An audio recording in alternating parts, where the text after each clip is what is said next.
अस्सलामुअलैकुम, welcome to the moments of physics. मेरा नाम है मोहम्मद हसन। उम्मीद है आप खैरियत से होंगे।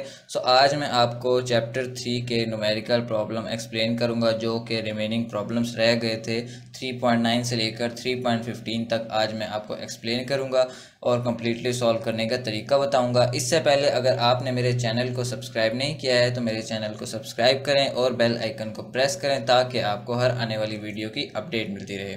So problem 3.9, two block of masses 2.0 kg and 0.50 kg are attached at the two ends of a compressed spring. The elastic potential energy stored in the spring is 10 joule. Find the velocities of the blocks if the spring delivers its energy to the blocks when we released. ठीक है, ये आपके पास एक दो blocks हैं, आप देख सकते हैं। एक का मैस हम कह लेते हैं 2 kg और एक का मैस सपोज कर लेते हैं 0.5 kg। ठीक है, ये एक कंप्रेस स्प्रिंग से जुड़े हुए हैं। इन पर जो इलास्टिक पोटेंशियल एनर्जी है जो इस वक्त है वो है 10 जॉल। ये गिवन है हमें प्रॉब्लम में। ठीक है, और उसके बाद आप देख सकते हैं कि हम इनको जब रिलीज़ करते हैं तो वो कहते हैं कि इन पे जो वेलोसिटीज़ आई है वो वेलोसिटीज़ आपने फाइंड करनी है। तो हमारे पास गिवन क्या क्या है? गिवन है मैस m1 2 kg और m2 0.5 kg। ठीक है ना, यानी कि ये दोनों ब्लॉक्स के मैसेज हैं। फिर हमारे पास गिवन है पोटेंशियल एनर्जी जो कि गिवन है 10 जॉल, और हमें वेलोसिटीज फाइंड करनी है v1 और v2। ठीक है, तो चलते हैं इसके सॉल्यूशन की तरफ। इसका सॉल्यूशन है according to the law of conservation of momentum we know that m1 v1 plus m2 v2 is equal to 0। ठीक है, अब आप यहाँ पर इसको थोड़ा सा रीअरेंज करेंगे और रीअरेंज करने के बाद आपने सिर्फ और सिर्फ v2 की वैल्यू को अलग करना है। v2 की वैल्यू को अलग करेंगे, जैसे कि आप देख रहे हैं कि वो क्या आई है, minus m1 v1 over m2। ठीक है, ये आ गई है। अब आप इसमें ना वैल्यूज़ पुट करेंगे। वैल्यूज़ पुट करें कि m1 की जो वैल्यू थी वो थी 2 और m2 की 0.5। आप यहाँ पे वैल्यूज़ पुट करेंगे। वैल्यूज़ पुट करने के बाद जब आप इसको सॉल्व करेंगे, आप कैलकुलेटर का इस्तेमाल कर सकते हैं, तो आपके पास आ जाएगी v2 की क्या वैल्यू, -4 v1। अभी तक हमारे पास वैल्यू नहीं आई है, ना ही v2 की आई है ना ही v1 की आई है। अभी इस इक्वेशन को यूज़ करना है और आपने v1 और v2 की न्यूमेरिकल वैल्यूज़ जो हैं वो फाइंड करनी है। ठीक है, तो अब हम क्या करेंगे कि law of conservation of kinetic energy का इस्तेमाल करेंगे, जिसके मुताबिक loss in potential energy is equal to gain in kinetic energy.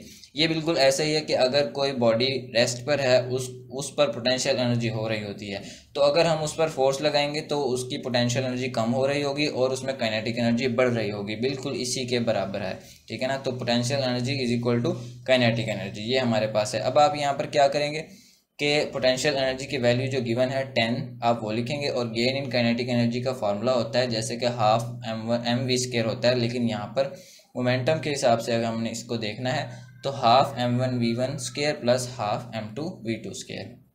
ठीक है, अब आप इसको थोड़ा सा सॉल्व करेंगे। सॉल्व करने के बाद आपके पास यहाँ से क्या आ जाएगा, 2 आप कॉमन ले लेंगे। ठीक है, यानी कि हाफ आप कॉमन ले लेंगे और कॉमन लेके इस तरफ जब आप इसको मल्टीप्लाई करवाएंगे तो आपके पास 20 आ जाएगा। ठीक है, अब आप क्या करेंगे कि इसमें वैल्यूज़ पुट करेंगे। कौन सी वैल्यूज़, m1 और m2 की वैल्यूज़। m1 और m2 की वैल्यू आप यहाँ देख सकते हैं कि ये m1 की वैल्यू 2 है और m2 की वैल्यू 0.5 है। ठीक है, अब आप यहाँ क्या करेंगे, इसको थोड़ा सा सॉल्व करेंगे और क्या करेंगे कि इसमें v2 की वैल्यू जो हमने निकाली है, ये इक्वेशन नंबर 1 आप देख सकते हैं कि v2 की क्या वैल्यू है, -4 v1। ठीक है ना, आप इस v2 की जगह पर, इसकी जगह पर आप वो वैल्यू पुट करेंगे। ठीक है, जब आप वैल्यू पुट करेंगे तो आप अपनी इक्वेशन को देखेंगे, आपकी पूरी इक्वेशन में सिर्फ और सिर्फ v1 है। ठीक है ना, आप देख सकते हैं कि पूरी इक्वेशन में सिर्फ और सिर्फ v1 है। अब यहाँ से हम v1 की वैल्यू फाइंड कर सकते हैं, v1 की न्यूमेरिकल वैल्यू। अब आप इसको सॉल्व करेंगे। सॉल्व करने के बाद आप क्या करेंगे, ये देख सकते हैं यहाँ से कि हम 4 का स्क्वायर लेंगे, माइनस स्क्वायर की वजह से ख़त्म हो जाएगा। 4 का स्क्वायर 16 होगा और 16 मल्टीप्लाई 0.5 8 हो जाएगा। ठीक है, आप कैलकुलेटर का इस्तेमाल कर सकते हैं। फिर आप 2 को 10 से प्लस करवा देंगे, 2 + 10 कितना हो जाएगा, v1² is equal to 20। In the next step आप क्या करेंगे कि v1 square is equal to 2 के इक्वल लिखेंगे, क्योंकि हमारे पास 0 0 से कैंसिल हो जाएगा, ठीक है। और अब आप इसका क्या लिखेंगे, दोनों साइड पर स्क्वायर रूट ले लेंगे। स्क्वायर रूट लेने के बाद आप क्या करेंगे, इसका आंसर निकाल लेंगे 1.41 मीटर पर सेकेंड, ठीक है। तो ये हमारे पास v1 वेलोसिटी आ गई है। अब आप v2 वेलोसिटी फाइंड करना चाहते हैं, वो भी कोई मुश्किल नहीं है। आप इसी इक्वेशन नंबर 1 में इस v1 की जगह 1.41 जो अभी आपने वैल्यू निकाली है आप वो पुट कर देंगे, ठीक है। तो आप पुट करें तो आपके पास देख सकते हैं कि क्या आंसर आता है, -4 multiply 1.41 is equal to -5.64 metre पर सेकेंड। तो ये हमारे पास v2 वेलोसिटी भी आ गई है, ठीक है। दोनों वेलोसिटीज हमने फाइंड कर ली हैं। अब चलते हैं प्रॉब्लम नंबर 3.10 की तरफ। A ball is thrown upward with an angle of 30 degree with respect to the horizontal. To throw a 40 metre pass what must be the initial speed of the ball. कि ये एक ऐसा problem है कि आप अगर अपने आप को कंसीडर करें और आप 30 डिग्री के एंगल से बॉल थ्रो करें और उसमें जो डिस्टेंस कवर किया है यानी कि उसकी रेंज जो है वो क्या है, 40 मीटर आई है, ठीक है। अब वो कहते हैं कि उसकी इनिशियल स्पीड फाइंड करो। गिवन क्या है, इनिशियल स्पीड फाइंड करो।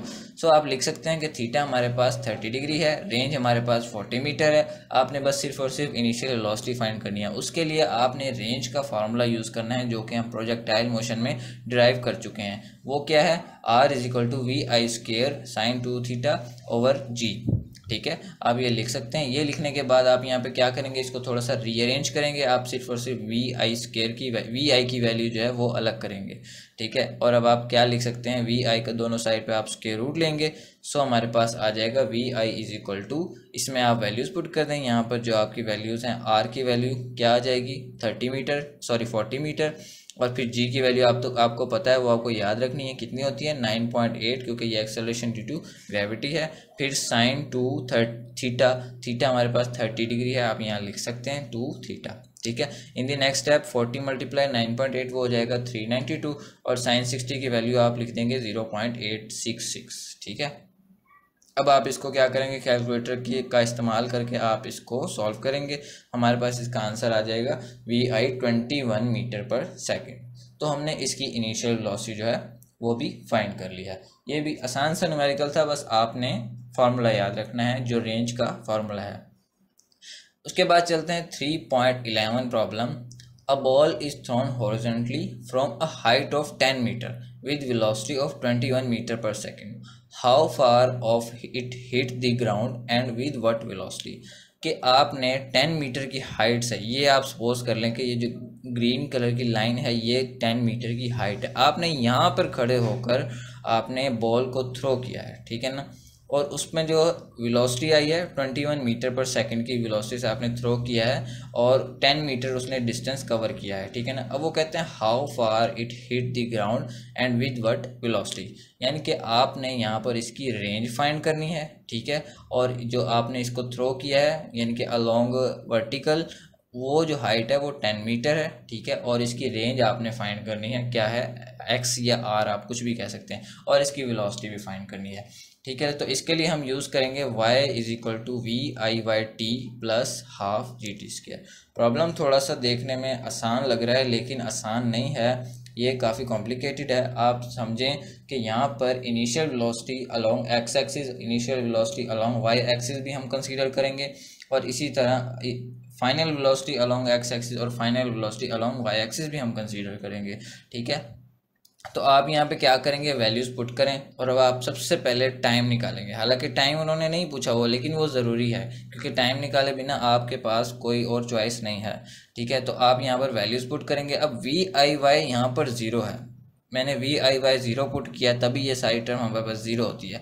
वो क्यों 0 होती है, ठीक है, क्योंकि हमारे पास जो initial velocity along y axis थी वो 0 है, ठीक है ना। जब आपने इसको थ्रो किया है आप देख सकते हैं कि अलोंग x एक्सिस ये जा रहा है, ठीक है ना।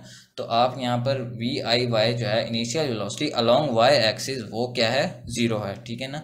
तो आप यहाँ पर इसको 0 पुट करेंगे और इसको सॉल्व करेंगे। सॉल्व करने के बाद हमारे पास जो t का आंसर आएगा, जो हमारे पास टाइम निकलेगा वो क्या है, 1.41 सेकेंड, ठीक है। आप इसको सॉल्व करेंगे यूजिंग कैलकुलेटर, तो टाइम जो है वो हमारे पास क्या आएगा, 1.41 सेकेंड। अभी ये न्यूमेरिकल प्रॉब्लम कंप्लीट नहीं हुआ है। अब आप क्या करेंगे, सबसे पहले रेंज फाइंड करेंगे, यानी कि हॉरिजॉन्टल डिस्टेंस फाइंड करेंगे। ठीक है, हमने टाइम किस लिए फाइंड किया था, क्योंकि इस फॉर्मूले में हमने टाइम को इस्तेमाल करना है, यहाँ पर आपने टाइम को इस्तेमाल करना है।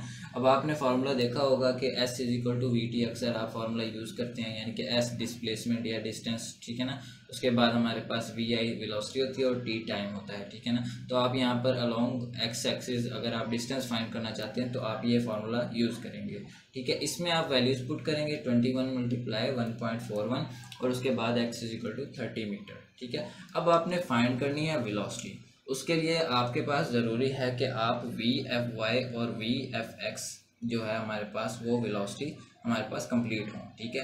तो VFY और VFX जो initial velocity along x axis और final velocity along x axis है, वो 21 मीटर पर सेकंड है। वो आप देख सकते हैं कि 21 मीटर पर सेकंड कैसे है, क्योंकि initial velocity along x axis is equal to final velocity along x axis, ठीक है ना, ये इक्वल होती हैं। उसके बाद आप यहाँ पर क्या करेंगे, सबसे पहले आप VFY फाइंड करेंगे। वो कैसे फाइंड करेंगे, क्योंकि VIY तो हमारे पास ज़ीरो होगा ना। आप ये इक्वेशन का यूज़ करेंगे, VIY 0 पुट करेंगे और फिर G की वैल्यू 9.8 × 1.41 और जो टाइम हमने कैलकुलेट किया वो यहाँ पर पुट करेंगे। उसके बाद आप ये VFY की वैल्यू कैलकुलेट कर लेंगे बाय यूजिंग कैलकुलेटर, 13 × मीटर पर सेकेंड, ठीक है। अब आपने एक फार्मूला स्टडी किया था प्रोजेक्टाइल के, यानी कि हमने टॉपिक में एक फार्मूला स्टडी किया था, वो ये है, वो यहाँ पर यूज़ करना है VFX² + VFY² = V और इसका स्क्वायर रूट भी है हमारे पास, ठीक है, इसका स्क्वायर रूट भी है। अब आप यहाँ पर VFX और VFY की वैल्यू पुट करेंगे और वेलोसिटी फाइंड करेंगे। कैसे कि आप यहाँ पर 21 + 13 स्क्वायर, इनके स्क्वायर ले लेंगे, 144 + 169, ये आ जाएगा 610। By using calculator you can take the square root of 610 = 24.7 और ये नियरली इक्वल टू 25 है। तो आप अपने बुक के आंसर से मैच करने के लिए इसको 25 मीटर पर सेकंड लिख सकते हैं, ठीक है। तो ये हमारे पास वेलोसिटी भी आ गई, टाइम भी हमने फाइंड कर लिया और रेंज भी हमने फाइंड कर ली, ठीक है। ये हमारे पास प्रॉब्लम कंप्लीट हो गया है। अब नेक्स्ट प्रॉब्लम में चलते हैं, जिसमें लिखा हुआ है a bomber drop a bomb at a height of 490 meter when its velocity along the horizontal was 300 km/h. How long was it in air? एक तो आपने ये फाइंड करना है कि उसका टाइम क्या है, फिर आपने फाइंड करना है at what distance from the point vertically below the bomber at the instant the bomb was dropped did it strike the ground. कि आपने वो डिस्टेंस फाइंड करना है वर्टिकली, जो कि ये एक दरअसल ऐसा प्रॉब्लम है जिसमें एक जेट प्लेन जो है, जिसको बॉम्बर कहा जाता है, वो कंसीडर कर रहे हैं। उसमें एक बॉम्ब ड्रॉप करता है, ठीक है ना, और उस जेट की अपनी जो स्पीड है ना वो है 300 km/h, ठीक है, और उसकी जो हाइट है वो 490 मीटर है, ठीक है ना, कि उसने इस हाइट से फेंका है।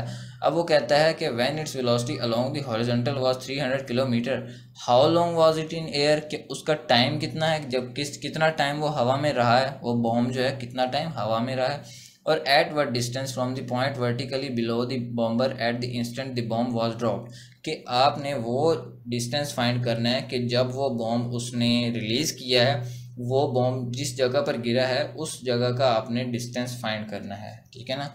तो आप देख सकते हैं कि हमारे पास गिवन है y = 490 मीटर, कि हमारे पास अलोंग y एक्सिस जो डिस्टेंस है वो है 490 मीटर, और VIX जो है वो कितनी है 300 km/h। आपने इसको मीटर पर सेकंड में कन्वर्ट कर लेना है, ठीक है। आपने इसका टाइम फाइंड करना है और इसका डिस्टेंस फाइंड करना है अलोंग एक्स एक्सिस।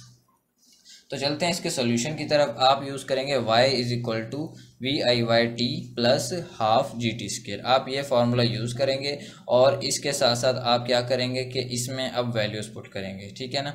अब VIY तो वो 0 है, ठीक है ना, क्योंकि initial velocity along y axis 0 है, ठीक है ना। जैसे कि एक प्लेन ने जब भी बॉम्ब छोड़ा है तो उसकी initial velocity along y axis 0 है, बल्कि उसकी initial velocity along x axis वो कोई ना कोई हो सकती है, लेकिन y एक्सिस 0 है, ठीक है।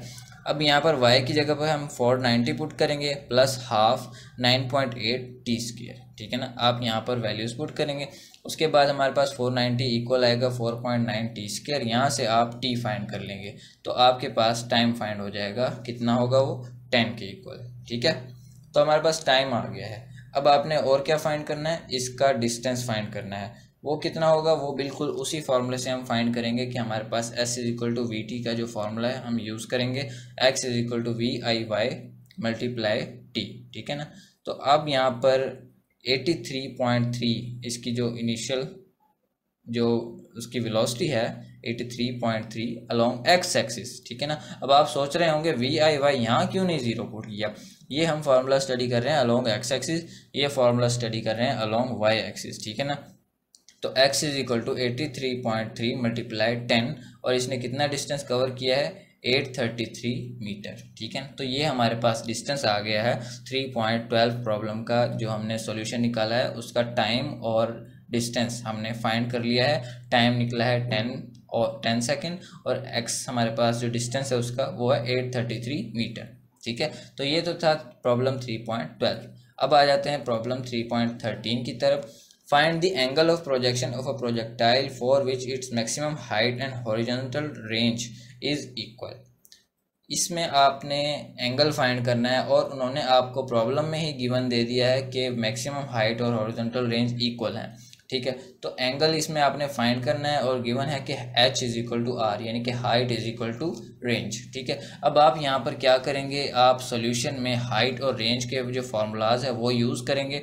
वो ऐसे यूज़ करेंगे कि h की जगह पे आप क्या क्या लिखेंगे, ये फार्मूला, और r की जगह पे उसका फार्मूला लिखेंगे, ठीक है। अब यहाँ से वी आई स्केयर कैंसिल हो सकते हैं, ठीक है। जी से कैंसिल हो सकते हैं। नेक्स्ट स्टेप में आप क्या लिखेंगे, sine square theta by 2 is equal to sine 2 theta, ठीक है। अब साइन 2 थीटा जो है वो आप जानते हैं कि किसके बराबर होता है, अगर हम ट्रिग्नोमेट्री का यूज़ करें यहाँ पर साइन 2 थीटा बराबर होता है 2 साइन थीटा कॉस थीटा, ठीक है। अब साइन थीटा जो है इस राइट साइड पर आप देख सकते हैं कि ये साइन थीटा और यहाँ से साइन स्केयर थीटा में से एक स्केयर यानी कि एक जो है साइन थीटा कैंसिल हो सकते हैं आपस में, ठीक है। आप यहाँ पर कैंसिल कर दें, ठीक है। इन दी नेक्स्ट स्टेप आप कैंसिल कर दें। Sine theta is equal to 4 cos theta, ये 2 से मल्टीप्लाई करवा दिया है मैंने क्रॉस मल्टीप्लिकेशन से, ठीक है। तो 2 2 ज़ार 4 हो जाएगा, ये हमारे पास sine theta is equal to 4 cos theta आ गया। अब आप कॉस थीटा को अगर इस तरफ ले जाएंगे sine theta over cos theta बन जाएगा ये, और sine theta over cos theta हमारे पास टेन थीटा के बराबर होता है, ठीक है ना। तो अब आप यहाँ पर क्या करेंगे, टेन थीटा को उस तरफ ले जाकर इन्वर्स कर देंगे। Theta is equal to tangent inverse of 4। By using calculator आप यहाँ पर टेंजेंट इनवर्स ऑफ 4 की वैल्यू फाइंड कर सकते हैं, वो क्या आएगी 76 डिग्री। तो ये है वो एंगल जिस पर अगर हम मैक्सिमम हाइट और रेंज को इक्वल करें तो ये एंगल हमारे पास कैलकुलेट होता है, theta is equal to 76 degree, ठीक है। तो अब आ जाते हैं प्रॉब्लम 3.14 की तरफ। उसमें लिखा हुआ है prove that for angles of projection which exceed और fall short of 45 degree by equal amounts the ranges are equal, ठीक है। वो क्या कहते हैं, वो कहते हैं कि 45 डिग्री से ऊपर एंगल और 45 डिग्री से नीचे का जो एंगल है वो प्रूव करें कि उन पर रेंजेस क्या आती हैं, इक्वल आती हैं। आपने प्रूव करना है। सो हमारे पास गिवन है theta is equal to 45 degree plus minus five. आपने उस एंगल को कंसीडर कर लेना है कि वो हमारे पास क्या है 5। तो आप लेट करेंगे, यहाँ पर लेट क्या है 5 इज इक्वल टू 15 डिग्री, ठीक है ना। हमने ये 15 डिग्री क्यों लेट किया है, क्योंकि हमारा आंसर इसी से आता है, ठीक है। अब आप यहाँ पर लिखेंगे theta is equal to 45 degree plus minus 15 degree. अब आप देखेंगे कि 45 डिग्री और 15 को हम प्लस करवाएंगे तो एक हमारे पास 60 आएगा और माइनस करवाएंगे तो एक हमारे पास 30 आएगा, ठीक है। अब आप यहाँ पर रेंज का जो फॉर्मूला है आप यहाँ यूज़ करेंगे। पहली आप रेंज को आप कहेंगे R1, ठीक है, और उसका फार्मूला पुट करेंगे। फार्मूला लिखने के बाद आप यहाँ पर थीटा की वैल्यू पुट करें। पहले आप 60 पुट कर लें, ठीक है। 60 पुट करेंगे तो 2 × 60 हो जाएगा और फिर ये आ जाएगा हमारे पास 120 और साइन 120 कितना होता है 0.866। तो हमारे पास R1 रेंज जो आ गई है वो VI² G 0.866। आपने यहीं तक फाइंड करनी है और कोई वैल्यू इसमें पुट नहीं करनी है। इसके बाद आप R2 जो रेंज है वही कंसीडर करेंगे। उसमें अब आप क्या पुट करेंगे, थीटा एंगल 30 डिग्री पुट करेंगे, ठीक है। 30 डिग्री एंगल पुट करने के बाद हमारे पास इसका आंसर क्या आ जाएगा 230 × 30 कितना आ जाएगा 60 आ जाएगा, और साइन 60 भी हमारे पास 0.866 के इक्वल होता है। आप देख सकते हैं कि 0.866 आ जाएगा। अब आप देखेंगे बोथ रेंजेस आर इक्वल, ठीक है ना, कि 45 से ऊपर और 45 से नीचे ऐसी रेंज निकालनी थी जो कि इक्वल हों। तो एक 45 से ऊपर जो है वो क्या होती है 60 डिग्री, और एक होती है 30 डिग्री, ठीक है ना। तो ये दो एंगल्स हैं जिन पर रेंजेस इक्वल आ जाती हैं 45 से ऊपर। ये यानी है कि ये जो प्रॉब्लम में लिखा हुआ है एक्सीड और फॉल शॉर्ट ऑफ 45 डिग्री, यही यहाँ पर मैं इसको डिस्क्राइब कर रहा हूँ कि 45 से ऊपर और 45 से नीचे ऐसी रेंजेस फाइंड करनी थी जो कि आपस में इक्वल हो। तो हमने वो रेंजेस फाइंड कर ली हैं, ठीक है। तो उम्मीद है आपको इस प्रॉब्लम की समझ आ गई होगी। अब चलते हैं प्रॉब्लम 3.15 की तरफ, जिसमें लिखा हुआ है एन SLBM यानी कि submarine launch ballistic missile is fired from a distance 3000 kilometre if earth is considered flat and the angle of launch is 45 degree with horizontal. Find the velocity with which the missile is fired and the time taken by SLBM to hit the target. कि आपके पास एक submarine है, ठीक है ना, उसका distance यानी कि उसने एक मिसाइल लॉन्च किया है, उसका डिस्टेंस हो गया 3000 किलोमीटर, ठीक है, और उसका एंगल भी आपको बता दिया है कि 45 डिग्री है, और आपने कंसीडर करना है कि अर्थ फ्लैट है। फाइंड द वेलोसिटी, आपने उसकी वेलोसिटी फाइंड करनी है, ठीक है ना, और एंड द टाइम, आपने टाइम फाइंड करना है कि कितने टाइम में वो टारगेट तक पहुंचा है, ठीक है। तो आपके पास गिवन है R 3000 किलोमीटर, ठीक है ना। आपने इसको मीटर में लिख लेना है। आप किलो को चेंज कर सकते हैं 10 पावर 3 में, और फिर इसको 3 lakhs में आप लिख सकते, सॉरी 30 lakhs में आप इसको लिख सकते हैं, ठीक है ना। उसके बाद आपने थीटा फाइंड करना है और टाइम फाइंड करना है, ओके। तो सबसे पहले हम इसको क्या करेंगे कि आप रेंज का फार्मूला यूज़ करेंगे, ठीक है, क्योंकि आपको रेंज गिवन है ना, इसलिए आप रेंज का फार्मूला यूज़ करेंगे। आप इस इक्वेशन को थोड़ा सा रीअरेंज करेंगे। रीअरेंज करने के बाद आपने VI² की वैल्यू जो है वो ये फाइंड कर लेनी, RG ओवर साइन 2 थीटा का स्क्वायर रूट।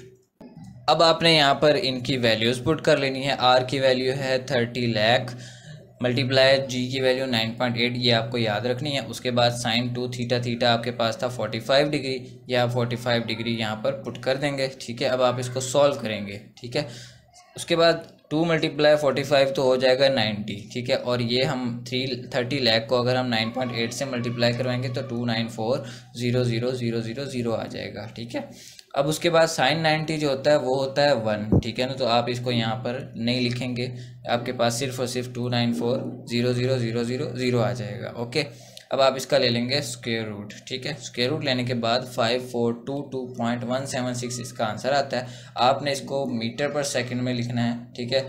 कैसे कि आप सबसे पहले इसको साइंटिफिक नोटेशन आप इसकी चेंज करेंगे, 5.42 × 10 पावर 3। अब आप इसको किलोमीटर पर सेकंड में लिखेंगे तो वो इस तरह होगा, VI = 5.42 किलोमीटर पर सेकंड, ठीक है। अब प्रॉब्लम में पूछा हुआ है कि आप इसका टाइम फाइंड करेंगे, तो वो टाइम कैसे फाइंड होगा, हम टाइम ऑफ फ्लाइट का फार्मूला यहाँ पर यूज़ करेंगे, ठीक है ना। ये आपने टॉपिक में पढ़ा हुआ है, टाइम ऑफ फ्लाइट का formula T = 2VI sin θ/G, ठीक है। अब आप यहाँ पर वैल्यूज़ पुट करेंगे, 2 बिल्कुल वैसे का वैसे ही आ जाएगा। VI की वैल्यू 5.42 × 10 पावर 3, आप मीटर पर सेकेंड वाली ये वैल्यू लिखेंगे इधर, ठीक है, और साइन 45 साइन थीटा की जगह पे आप 45 लिख लेंगे। फिर G की वैल्यू जो आपने 9.8 यानी कि हमेशा रखनी होती है वो 9.8 लिखेंगे। अब आप इसको थोड़ा सा सॉल्व करेंगे। सॉल्व करने के बाद हमारे पास जो इसका आंसर आएगा 782 सेकंड आएगा, ठीक है। और ये आप कैलकुलेटर के ज़रिए सॉल्व कर सकते हैं, ठीक है ना। और 782 जो है वो 30 मिनट्स के बराबर होता है, 13 मिनट्स के बराबर होता है। तो आप लिखेंगे T = 13 मिनट। ये हमें बुक के आंसर से मैच करना था, इसीलिए हमने इसको 13 मिनट लिखा है, ठीक है। तो ये तो था हमारे पास लास्ट प्रॉब्लम। उम्मीद है आपको समझ आ गई होगी। अगर इन प्रॉब्लम से रिलेटेड आपके पास कोई क्वेश्चन है तो आप कमेंट सेक्शन में कमेंट कर सकते हैं, मैं आपको ज़रूर क्लियर करूँगा। अगर आपको वीडियो अच्छी लगी है तो लाइक करें, मेरे चैनल को सब्सक्राइब करें। मिलते हैं नेक्स्ट वीडियो में नए टॉपिक के साथ। Thanks for watching.